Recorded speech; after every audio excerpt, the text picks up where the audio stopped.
Hey YouTube, and welcome back to Lake Golf. I got a request to do a what's in the bag video, and I just finished cleaning my club, so I thought this would be the perfect opportunity.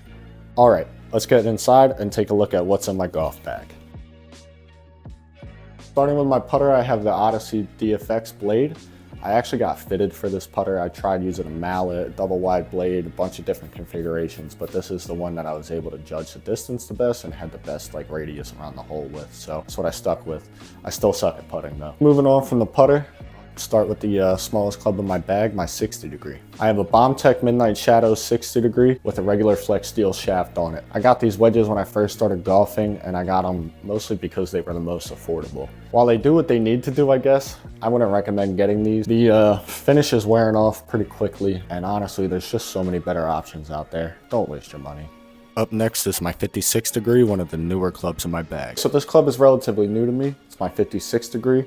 I had a 56 degree BombTech wedge before, but it snapped in half, so I had to replace it with this. It's a TaylorMade milled grind 1 56 degree wedge. I'm not sure what bounce it has on it in particular or which grind, but it has a regular flex dynamic gold shaft on it. The club head on this one is significantly smaller than the 56 degree I had before, so it took me a long time to get used to it. When I first got this club, I mean, I could barely hit the ball, but I've gotten a lot more used to it, and it's actually become my most consistent and probably my favorite club in my bag. Now on to my 52 degree BombTech wedge. This was the final club in the set of wedges I was talking about before. This is the 52 degree wedge. With an absolute full swing, I get about 115 yards max out of this club. Since I got my new 56 degree, I've been really thinking about taking this club out of the bag. My 56 degree covers all the yardage this used to, and I haven't used it in such a long time. Up next, we got my gap wedge.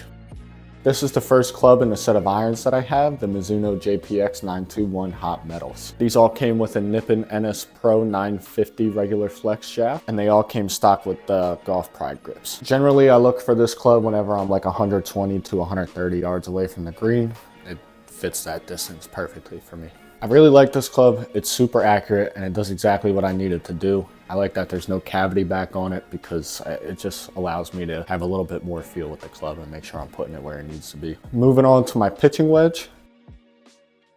This club and the rest of my irons actually have cavity backs, unlike the gap wedge. I can hit this club about 130 to 140 yards with the full swing, and you can see that in this shot here.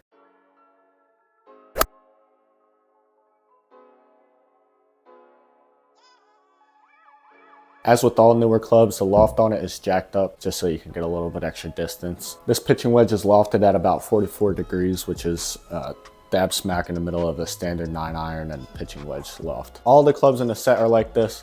I just wish it could be a little bit more forgiving, to be honest. I got my 9-iron here. It's the same set of Mizuno clubs, so it's got the same shaft, same grip, same everything. I generally try to use this club in like the 140 to 150 yard range. This club, however, is the start of the reason why I think I made a mistake in getting these clubs. From a 9-iron and up is where I start to lose accuracy. Don't get me wrong, it's a great club, but it's my fault. With all that said, here's my 8-iron. With the full swing, I get about 150 to 160 yards. Everything I said about my 9-iron remains true here. I usually get the distance I want, but it'll usually lead to the left or right. This club is tricky for me. It shouldn't be hard to hit, but for some reason, I feel so uncomfortable whenever I'm over the ball with this club. I generally think that's because I rarely have to use this club. I'm usually not at that distance range where I have to use my 8-iron, and I therefore just haven't used it enough. Again, none of what I'm saying is a knock on the club. The club is great. I just wish I was at the level of play that these require. Up next, we got the hottest and coldest club in my bag, the 7-iron. I've gone through periods where this is my favorite, most consistent club in my entire bag, and others where I just can't hit the ball. I walk up to the ball and just hope it stays in play when I hit it. When this thing is on, I can hit this club about 160 to 170 yards dead straight. When it's off, I'm just praying to stay in play. I played yesterday with it and it was on again. I'm just hoping it stays this way. We are now getting to the irons that hardly leave my bag on the course. First up is my 6-iron. You can probably notice that there's hardly any wear on this club compared to the others, and that's just because I don't use it. On a range, if I hit the ball correctly, this club goes anywhere from 170 to 190 yards. On the course, I have zero trust in this club. I dread whenever I have to use it. If I do use it, it's usually because I'm under a tree and I need to hit a ball off my back foot and keep it low to the ground. Now my 5-iron. I think I've used this on the course only one time and it went terrible. Everything I complained about earlier just kind of becomes more drastic as you go up into the bigger clubs, and this is no exception to the rule. On the range, if I'm actually able to hit the ball, I've seen this club go 180, 200 yards from me, but it's very slim and far and few in between. I'm honestly thinking about switching this club to a 5 wood or a 5 hybrid just because this club is so difficult to hit and I never have a chance to actually use it. I don't feel comfortable with this club on a course. I got this entire set of irons for about $700. Do yourself a favor and check out open box clubs on eBay. Save yourself a ton of money. And we are back with the BombTech with my 4 hybrid.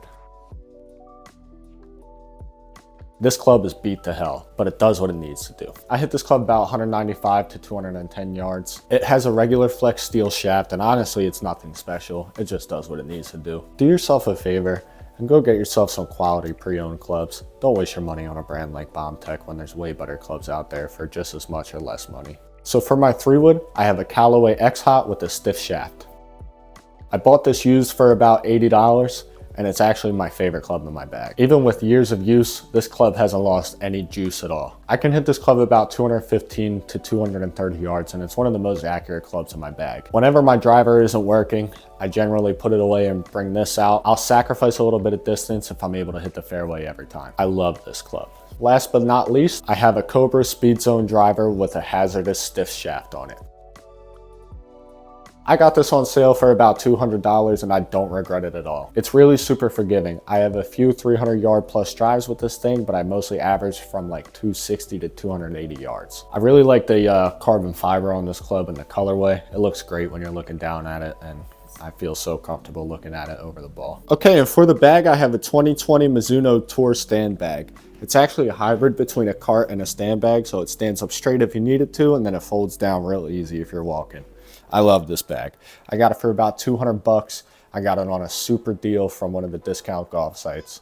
I love this bag. Okay, so that was my golf bag and everything in it. Please learn from my mistakes and go for clubs that match your play level. If you're a high handicapper like myself, please go for more game improvement clubs. Try to save money every way you can while you're learning the game, and don't try to make the game harder on yourself. I hope you enjoyed the video. If you did, please like and subscribe. Goodbye.